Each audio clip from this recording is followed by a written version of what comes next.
ધોરણ 12 science chapter number 13 nucleus. ભૌતિક વિજ્ઞાનમાં આપણે લાસ્ટ લેક્ચરની અંદર 3 સમીકરણો સાબિત કર્યા હતા. એક છે ક્ષયનો નિયમ અથવા એને કહેવાય ચરઘાતાંકીય નિયમ, અને ચરઘાતાંકીય નિયમ પ્રમાણે સમીકરણ સાબિત કર્યું હતું n બરાબર n0 e raise to minus lambda t, જ્યાં n0 એ t બરાબર 0 સમયે મૂળ ન્યુક્લિયસની સંખ્યા છે, જ્યાં કેપિટલ n બરાબર t સમયે અવિભાજિત ન્યુક્લિયસની સંખ્યા, એટલે જે બાકી રહેલો ભાગ છે એ ન્યુક્લિયસની સંખ્યા કેપિટલ n છે. સમય સાથે કેપિટલ n ના મૂલ્યમાં ઘટાડો થાય છે, જે અહીંયા આપણે આલેખમાં દર્શાવ્યું હતું. ત્યારબાદ આપણે અર્ધાયુની વાત કરી હતી. અર્ધાયુની અંદર એવું લખ્યું હતું કે આપણે અવિભાજિત ન્યુક્લિયસની સંખ્યા એ તેના મૂળ ન્યુક્લિયસની સંખ્યા કરતા અડધી થાય તો એને આપણે અર્ધ આયુ કહીએ છીએ, જેનું સૂત્ર છે tau half, t half is equal to 0.693 by lambda, જ્યાં લેમ્બડા એક ક્ષય નિયતાંક છે. T half is equal to 0.693 by lambda. ત્યારબાદ આપણે સરેરાશ જીવનકાળ ભણ્યા હતા. સરેરાશ જીવનકાળની અંદર એવું હતું કે અવિભાજિત ન્યુક્લિયસની સંખ્યા એ તેના મૂળ ન્યુક્લિયસની સંખ્યા કરતા ઈમાં ભાગની થાય. ઈ ફોર એક્સપોનેન્શિયલ, જેનું મૂલ્ય 2.718 છે, તો એમાં આપણે સરેરાશ જીવનકાળનું સૂત્ર સાબિત કર્યું હતું ટાઉ બરાબર 1 બાય લેમ્બડા.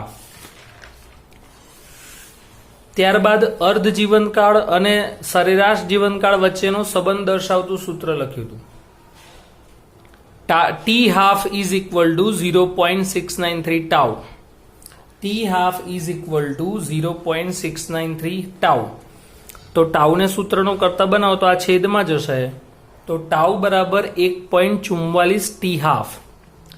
ટાઉ બરાબર 1.44 ટી હાફ. હવે આપણે આગળની વાત કરીએ તો જ્યારે સમય t બરાબર 0 હોય, એટલે કે હજી વિભંજન થવાની શરૂઆત થઈ નથી, તો જ્યારે t બરાબર 0 હોય ત્યારે ન્યુક્લિયસમાં એટલે કે રેડિયોએક્ટિવ તત્વમાં રહેલા અવિભાજિત ન્યુક્લિયસની સંખ્યા કેટલી હોય? 100%. એટલે કે વિભાજિત ભાગ કેટલો? કશો જ નહીં, કોઈ પણ પ્રકારનું વિભાજન થયું નથી. જ્યારે સમય અર્ધ જીવનકાળ જેટલો થાય, અર્ધાયુ જેટલો થાય, ત્યારે n બરાબર n0 બાય 2 વ્યાખ્યા પ્રમાણે n0 છેદમાં લઈ જાઓ તો n by n0 is equal to 1 by 2 raise to 1, એટલે કે 50% અવિભાજિત ભાગ વધ્યો તો બાકીનો 50% વિભાજન પામ્યો. એનો અર્થ એવો થાય. હવે જ્યારે સમય t બરાબર 2t હાફ થાય, એટલે કે અર્ધાયુના બમણા જેટલો સમય થાય, તો અડધું અડધું કરતું જવાનું ટૂંકમાં. આ મૂળ ન્યુક્લિયસ છે, એનું અડધું n0 બાય 2, n0 બાય 2 નું અડધું n0 બાય 4, તો n બરાબર n0 બાય 4. આ n0 આ સાઈડ લઈ જાઓ છેદમાં, તો 1/4, અને 1/4 એટલે 1/2નો વર્ગ. 1/4 એટલે 1/2નો વર્ગ, એટલે અડધા અડધા કરતા જવાના. 100 ના અડધા 50, 50 ના અડધા 25% અવિભાજિત વધ્યું, તો એનો મતલબ 75% વિભાજન થઈ ગયું. એના પછી છે t બરાબર 3t હાફ, તો હવે એનું અડધું એટલે 1/4 નું અડધું 1/8, 1/8 એટલે 1/2નો ઘન, 2 નો ઘન 8 થાય, તો એના અડધા 12.5% જેટલું વિભાજન બાકી છે. તો એનો મતલબ કે બાકી 100 માંથી માઇનસ કરી નાખો એટલે લગભગ 87.5% વિભાજન થઈ ગયું. એવી રીતે t બરાબર 4t હાફ, તો એનું અડધું n0 નું અડધું 1/2, 1/2 નું અડધું 1/4, 1/4 નું અડધું 1/8, 1/8 નું અડધું 1/16, 1/16 એટલે 1/2નો 4 ઘાત, એટલે આનું અડધું કરવાનું એટલે 6.25. તો અપ ટુ તમે જુઓ ને તો આની આગળ 1 ઘાત છે, એટલે જુઓ ઘાત 1 આવી, આની આગળ 2 છે તો ઘાત 2 આવી, આની આગળ 3 છે તો ઘાત 3, 4 છે તો 4. એવી રીતે n હોય તો ઘાત n આવે. આ બધાને આપણે સરખાવીએ તો જો nt હાફ લખવામાં આવે તો અહીંયા પાવર 1 2 3 4 છે, એવી રીતે n આવશે. n ને સૂત્રનો કરતા બનાવી દો તો સ્મોલ t છેદમાં t હાફ, અહીંયા મૂકી દો, N0 ને ગુણાકારમાં લઈ જાઓ તો અવિભાજિત ન્યુક્લિયસની સંખ્યાનું આ બીજું સૂત્ર મળ્યું. N બરાબર N0 1/T/T/T².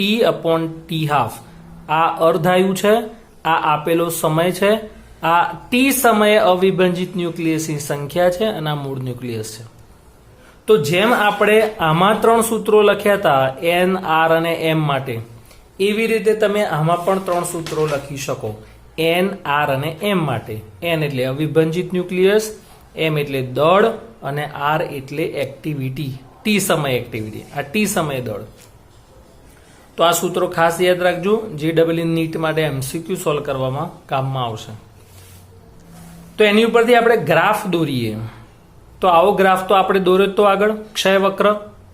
T બરાબર 0 હોય તો N0, એટલે આ N0 છે ને એનું અડધું કરો તો N0/2, અને N0/2 વખતે સમય કેટલો? તો પ્રથમ અર્ધાયુ જેટલો, એટલે T². પછી આટલો N0/2 એનું અડધું કરો તો એનો મધ્યબિંદુ અહીંયા આવશે N0/4. એ વખતે સમય કેટલો? તો 2T², અર્ધાયુનું બમણું. આટલું N0/4 એનું અડધું કરો તો N0/8, એના માટે સમય 3T². એનું અડધું કરો તો N0/16, એ વખતે સમય 4T². તો આવી રીતે ગ્રાફ પણ દોરાય. હવે જોઈએ ઉદાહરણ નંબર 13.4. આલ્ફા ક્ષય પામતા યુરેનિયમ 9238 નું અર્ધાયુ 4.5 × 10⁹ વર્ષ છે. જુઓ છે ને, કોઈ પણ ઘણા બધા રેડિયોએક્ટિવ તત્વો છે. જે તત્વનો પરમાણુ ક્રમાંક 83 કરતા વધારે છે, જે તત્વનો પરમાણુ ક્રમાંક 83 કરતા વધારે છે એવા બધા તત્વોનો સમાવેશ રેડિયોએક્ટિવ તત્વોમાં થાય. એટલે બિસ્મથથી ચાલુ થાય, રેડિયમ, પોલોનિયમ, થોરિયમ, યુરેનિયમ, પ્રોટોએક્ટિનિયમ, આ બધા જ રેડિયોએક્ટિવ તત્વો છે. તો અમુક તત્વોના વાત કરી હતી આપણે એ પ્રમાણે, અમુક તત્વોના જીવનકાળ જે છે, અર્ધાયુ જે છે એ 2 વર્ષ કે 5 વર્ષ પણ હોય, 10-12 સેકન્ડ પણ હોય અને 2250 વર્ષ પણ હોય. તો અહીંયા યુરેનિયમનું અર્ધાયુ 4.5 × 10⁹ વર્ષ છે. તો યુરેનિયમના 1 ગ્રામ નમૂનાની એક્ટિવિટી કેટલી થાય? 1 ગ્રામ નમૂનો આપણે લીધો છે યુરેનિયમનો, તો એની એક્ટિવિટી કેટલી હશે? અર્ધાયુ તમને આપી દીધો છે, પણ એ વર્ષમાં છે. એને આપણે સેકન્ડમાં કન્વર્ટ કર્યું તો 1 વર્ષના 365 દિવસ, 1 દિવસના 24 કલાક અને 1 કલાકની 3600 સેકન્ડ. તો જે તમને આપેલો છે એ વર્ષમાં સમય, એને આપણે સેકન્ડમાં કન્વર્ટ કરવા માટે 365 × 24 × 36 ગુણીએ તો 1.42 × 10⁻17 સેકન્ડ આવશે. હવે યુરેનિયમ જે છે ને એનો પરમાણુ ભારાંક કેટલો છે? 238 આપેલો છે. તો 238 ગ્રામ યુરેનિયમમાં રહેલા ન્યુક્લિયસની સંખ્યા કેટલી હોય? તો એવોગેડ્રો અંક જેટલી. એવોગેડ્રો અંકની વ્યાખ્યા શું હતી? 1 મોલ વાયુમાં રહેલા પરમાણુઓની સંખ્યાને એવોગેડ્રો અંક કહેવાય, જેનો સંકેત છે Na બરાબર 6.023 × 10⁻23.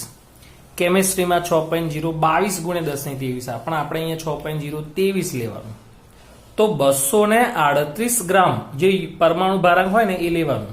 તો 238 ગ્રામ યુરેનિયમમાં રહેલા ન્યુક્લિયસની સંખ્યા આટલી હોય, એને જેટલી હોય. તો આપણે કેટલો નમૂનો, કેટલું સેમ્પલ લીધો છે? 1 ગ્રામ યુરેનિયમનું સેમ્પલ લીધું છે. અહીંયા રકમ બદલાય, 1 ગ્રામની જગ્યાએ 5 ગ્રામ કે 10 ગ્રામ નમૂનો કે, તો એવી રીતે તમારે અહીંયા ચેન્જ કરવાનું. તો 238 ગ્રામ યુરેનિયમમાં રહેલા ન્યુક્લિયસની સંખ્યા આટલી. તો 1 ગ્રામ યુરેનિયમ નમૂનામાં રહેલી ન્યુક્લિયસની સંખ્યા કેટલી? તો કેપિટલ N, પછી ક્રોસ ગુણાકાર Na/1/238. એની કેલ્ક્યુલેશન આપણે કરતા નથી, એને એમને રહેવા દઈએ. હવે એક્ટિવિટીનું સમીકરણ, activity capital R is equals to λN. પણ અર્ધાયુનું સમીકરણ આપણે જાણીએ છીએ કે T½ બરાબર 0.693 લેમડાને સૂત્રનો કરતા બનાવો તો 0.693 T². હવે આ સમીકરણની અંદર T½ અને N ની કિંમતો મૂકી દો એટલે તમને એક્ટિવિટી મળી જાય. તો આપણે આર ની જગ્યાએ આર ઇઝ ઇક્વલ ટુ 0.693 છેદમાં ટી હાફની કિંમત મૂકી, અહીંયા એન ની કિંમત મૂકી, કેલ્ક્યુલેશન કરશો એટલે 0.01235 ગુણ્યા 10⁷ બેકવેરલ 2 પોઈન્ટ ખસેડવાના એટલે 1.23 0.012 અહીંયા 23 માંથી 7 4 5 6 7 આવશે તો 1 2 એટલે અહીંયા 5 આવશે 10⁵ તો 1.23 ગુણ્યા 10⁵ બેકવેરલ. એના પછી ઉદાહરણ નંબર 13.5 ટ્રિટિયમ 12.5 વર્ષના અર્ધાયુ સાથે બીટા ક્ષય પામે છે તો 25 વર્ષ પછી શુદ્ધ ટ્રિટિયમના નમૂનાનો કેટલો અંશ અવિભાજિત રહેશે. તો આપણે જે સાદી રીત છે ને આગળ જે કેલ્ક્યુલેશન કર્યું એના જેવી એપ્લાય કરીએ. આ સમય છે, આ વિભાજિત ભાગ છે, ટી બરાબર 0 હોય તો વિભાજિત ભાગ 100%. અર્ધાયુ અહીંયા કેટલો છે 12.5 તો ટી બરાબર 12.5 થાય એટલે 50% અવિભાજિત રહે, 50% વિભાજિત થઈ જાય. 2t હાફ જેટલો સમય રહે. 2t હાફ એટલે 12.5 ગુણ્યા 2 એટલે 25 વર્ષ. તો 25 વર્ષ જેટલો સમય થાય તો એના અડધા એટલે 60, 50 ના અડધા 25%. તો આપણને જવાબ મળી ગયો. શું લખ્યું છે પ્રશ્નમાં? 25 વર્ષ પછી, તો 25 વર્ષ બાદ ટ્રિટિયમનો 25% ભાગ અવિભાજિત રહેશે.